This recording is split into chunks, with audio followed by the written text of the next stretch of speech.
Hello everyone, welcome to Edutab. My name is Megha और आज के सेशन में हम डिस्कस करेंगे कि अगर आप जेआईबी मई 2026 एग्जामिनेशन के लिए आज प्रिपेयर करना शुरू करें तो क्या आप जेआईबी एग्जामिनेशन क्वालिफाई कर सकते हैं या नहीं। तो देखिए, आज हम डिस्कस करेंगे सबसे पहले कि कितना हमारे पास समय बचा है एग्जाम के लिए, क्या ऐसी मिस्टेक्स हैं जो आपकी प्रेपरेशन के लिए डेट्रीमेंटल हो सकती हैं, और तीसरा कि आप जेआईबी एग्जामिनेशन क्वालिफाई करने के लिए क्या क्या कर सकते हैं, इन 3 महीनों में क्या कर सकते हैं जेआईबी एग्जामिनेशन क्वालिफाई करने के लिए। But before continuing I would like to inform you कि अगर आप जेआईबी एग्जामिनेशन के लिए सीरियसली प्रिपेयर करना चाहते हैं तो आपको सबसे पहले पता होना चाहिए कि इंपॉर्टेंट टॉपिक्स कौन से हैं, प्रीवियस ईयर क्वेश्चंस कैसे आते हैं, और इंपॉर्टेंट एमसीक्यूज कौन से हैं। तो ये सारी चीज़ें आपको फ्री ऑफ कॉस्ट मिलेंगी। इसी वीडियो के डिस्क्रिप्शन में लिंक मिलेगा आपको ई बुक्स का, वहाँ से जाके आप ई बुक्स डाउनलोड करिए और अच्छे से अपनी जेआईबी मई 2026 की तैयारी को स्टार्ट करिए। चलिए, अब हमारे पास समय कितना बचा है। देखिए, हमारे पास 3 महीने बचे हैं, फेब्रवरी, मार्च, अप्रैल। 3 मई से तो पेपर ही स्टार्ट है, तो ये 3 महीने हैं हमारे पास। तो आपके पास लिमिटेड टाइम है लेकिन सफिशेंट टाइम है। आप कैसी स्ट्रैटेजी बनाते हैं, कितना कंसिस्टेंटली पढ़ाई कर रहे हैं, वो इम्पोर्टेंट है। अब आपको कोई 1 साल दे दे जैप प्रिपरेशन के लिए, लेकिन अब आज पढ़ रहे हो, कल नहीं पढ़ रहे, फिर 4 दिन छुट्टी, फिर 1 दिन पढ़ रहे हो, फिर तो वो 1 साल भी कम पड़ जाएगा। लेकिन अगर आप कंसिस्टेंटली पढ़ाई कर रहे हो तो ये 3 महीने मोर देन इनफ होंगे। अच्छी स्ट्रैटेजी, अच्छा सोर्स अगर आपके पास है तो ये 3 महीने मोर देन इनफ होंगे। तो सबसे पहले तो रजिस्ट्रेशन स्टार्ट हो चुकी है इस एग्जाम के लिए। 2 फरवरी से स्टार्ट हुई है और 22 फरवरी तक चलेगी। सबसे पहले तो जितनी जल्दी हो सके पहले ही हफ्ते में आप रजिस्ट्रेशन फीस भर दीजिए। सेकेंड हफ्ते में 100 रुपये ज़्यादा लगेंगे, तीसरे हफ्ते में 200 रुपये ज़्यादा लगेंगे। अब कहने को तो 100-200 रुपये कोई बड़ा अमाउंट नहीं है, लेकिन फ्री में क्यों ही दे रहे हैं 100-200 रुपये एक्स्ट्रा जब एग्जाम देना ही है। दूसरी चीज़, जब आप एक बार फॉर्म भर देते हो ना तो आप मेंटली रेडी हो जाते हो कि भैया अब तो पेपर देना ही है, अब तो लगा दिए 4,000 रुपये। ठीक है। उसके बाद एग्जाम डेट्स की बात करें तो 3 मई को आपका पेपर है IEN IFS का, 9 मई को पीपीबी का पेपर है, और 10 मई को AFM का पेपर है। तो देखो, 9th 10th back to back paper है। ये चीज़ ध्यान में रखो कि तब रिवीजन का टाइम नहीं मिलेगा, फ्रेश AFM पढ़ने का टाइम नहीं मिलेगा, पहले पढ़ना पड़ेगा। ठीक है। और आखिरी पेपर है RBWM का। तो ये आपका एग्जाम शेड्यूल आपको पता होना चाहिए, तभी आप अच्छे से तैयारी करोगे। अब क्या मिस्टेक्स हैं जो आपको टोटली अवॉइड करनी है कि भाई इन चीज़ों से तो मुझे दूर रहना है, नहीं नहीं ये गलतियां नहीं मैं करूंगा। सबसे पहले आप ना ये सोचते रहते हो पहले ना सिलेबस खत्म कर लेता हूँ, मॉक टेस्ट बाद में दे दूंगा। और सिलेबस इतना भयंकर बड़ा सिलेबस है कि वो कभी खत्म ही ना हो और कभी आप मॉक टेस्ट दो ही ना, प्रैक्टिस ही ना करो कभी भी। आदत ही नहीं है कि 2 घंटे में आपको 100 क्वेश्चन करने हैं। तो मॉक टेस्ट तो देते रहो, स्टार्टिंग से मॉक टेस्ट देते रहो, अपनी प्रिपरेशन को जज करते रहो। ठीक है। फिर कई बार हम क्या करते हैं कि over consumption of content, course से पढ़ लिया, यूट्यूब से पढ़ लिया, किसी दोस्त ने नोट्स दिए वहां से पढ़ लिया, कोई स्ट्रक्चर तरीके से रिवीजन नहीं है, कोई स्ट्रक्चर तरीका नहीं है पढ़ने का कि आज इतना पढ़ूंगा फिर रिवाइज करूंगा फिर टेस्ट दूंगा, बस रैंडम जो आता है बस पढ़ते जा रहे हैं। ठीक है। फिर वीक सब्जेक्ट को इग्नोर करना, बहुत से लोग ना AFM से डरते हैं, कुछ लोग IEN IFS से डरते हैं। तो जिससे डरते हैं उसको जल्दी पढ़ो ताकि डर खत्म हो जाए। हम क्या करते हैं, डिले करते रहते हैं, कल पढ़ लेंगे परसों पढ़ लेंगे, अरे पहले ये RBWM कर लूँ, ये आता है, PPB कर लूँ, ये आता है। Don't do this. जिस सब्जेक्ट से डरते हो ना उसको पहले पढ़ के साइड पे कर दो। ठीक है। फिर हम गलती करते हैं, हमारा कोई डेली टारगेट नहीं है, हमारा कोई वीकली टारगेट नहीं है। अब कायदे से देखो, महीने 3, सब्जेक्ट 4, उसमें से भी मार्च जो है आपका ऑफिस में बिजी होएगा बहुत ज़्यादा। तो टारगेट चाहिए ना कि आज इतना पढ़ूंगा, 3 महीने हैं, इतना इतना पढ़ूंगा, डेली इतना पढ़ूंगा, वीकली इतना पढ़ूंगा। बिना टारगेट के पढ़ते जाओ तो बात नहीं बनेगी कभी भी। ठीक है। उसके बाद हम ना सोर्सेज बहुत स्विच करते हैं, आज यहाँ से पढ़ना शुरू किया इस चैनल से, यूट्यूब चैनल से, फिर यहाँ से पढ़ना, फिर यहाँ से पढ़ना, कभी टेलीग्राम पे चले गए, कभी किसी दोस्त ने कोर्स खरीद रखा है उसका ID पासवर्ड लेके पढ़ना शुरू कर दिया।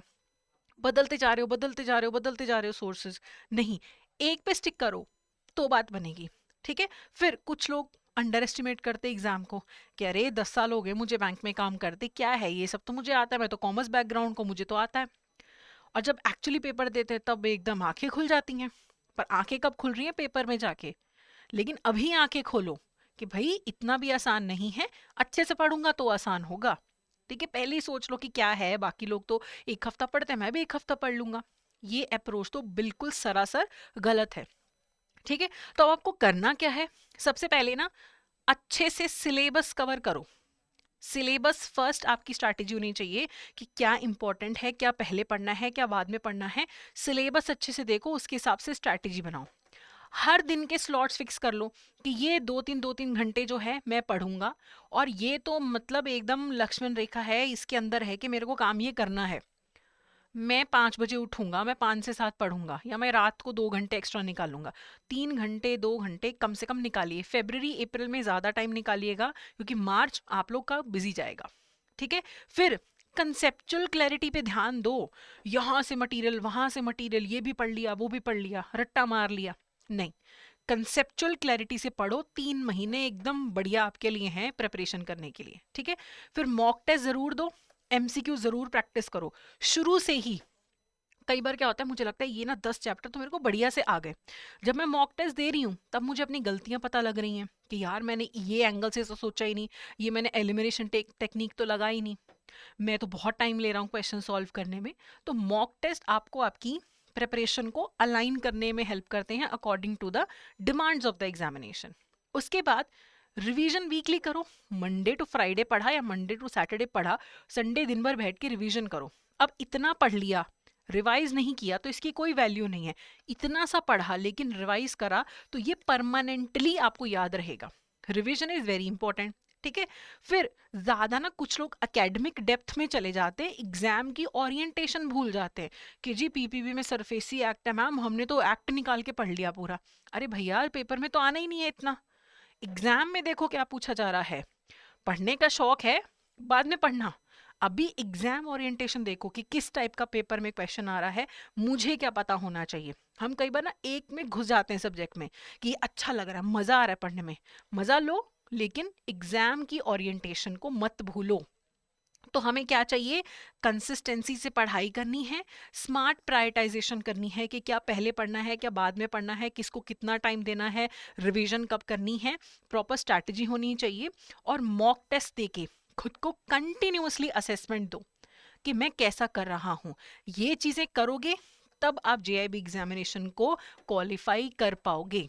तो 3 महीने बहुत हैं। ठीक है, मैं तो 2.5 ही बोलूंगी, क्योंकि मार्च तो मतलब आप देख ही लीजिए कि आप खुद पता है कि आप लोगों की हालत कितनी खराब होती है, इतना ओवरवर्कड रहते हैं आप लोग। तो जो आपके पास टाइम है उसके हिसाब से अच्छे से प्रिपरेशन करिए। और ये भी डिसाइड करना कि भाई मेरे को कोर्स लेना है या मुझे खुद से पढ़ाई करनी है, मुझे यूट्यूब से पढ़ना है, पहले डिसाइड कर दो। एंड मोमेंट पे पैनिक नहीं करना है, पैनिक में चलेगी फिर एकदम डब्बा गोल हो जाएगा। ठीक है, तो अभी एडुटैप आपकी कैसे हेल्प कर सकता है, तो देखिए एडुटैप की वेबसाइट पे जाइए, edutap.in, कोर्सेज पे जाइए, यहाँ पे नीचे जाके जैब कोर्सेज आएगा।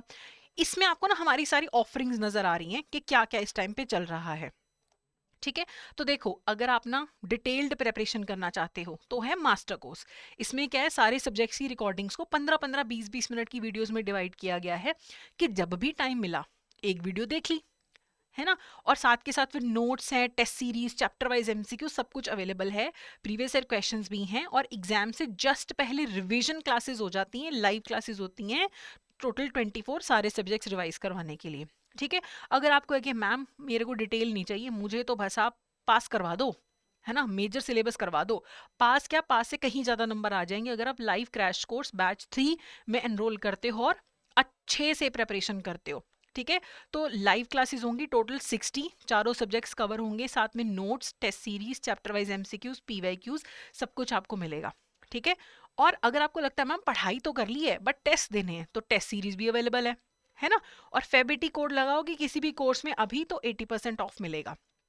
अगर किसी इंडिविजुअल सब्जेक्ट में प्रॉब्लम है तो देखो यहाँ पे इंडिविजुअल सब्जेक्ट के मास्टर कोर्सेज भी अवेलेबल हैं। और देखो पहले इस्तेमाल कर लो, फिर देखो कोर्स, एक बार देखो आइडिया ले लो। तो ट्रायल कोर्स है कि पहले एक बार आइडिया ले लो कि हम लोग कैसा पढ़ाते हैं, वो तो आप यूट्यूब से भी देख सकते हो। उसके लिए हमारा ट्रायल कोर्स है, जैब 99 कोड लगा के 1 रुपी में ट्रायल कोर्स ले सकते हो आप।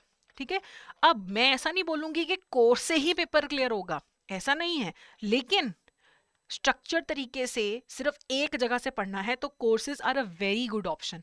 पहले पढ़ चुके हो तो टेस्ट सीरीज ले लो, ठीक है। खुद से पढ़ाई करनी है मैकमिलन की बुक से, that is also your decision to take. लेकिन जो भी चूज करना है ना, जल्दी चूज करना है, डिले नहीं करना है। कोई डाउट आता है तो आप हमें मेल करिए hello@edutap.co.in पे, कमेंट सेक्शन में कमेंट करके भी पूछ सकते हैं, और साथ के साथ आप हमें कॉल कर सकते हैं 8146207241 पे, ठीक है। तो आई होप ये सेशन आपके लिए बहुत यूजफुल रहेगा। I hope you will get some good knowledge out of it. So that's it for today. Thank you so much. Have a great day.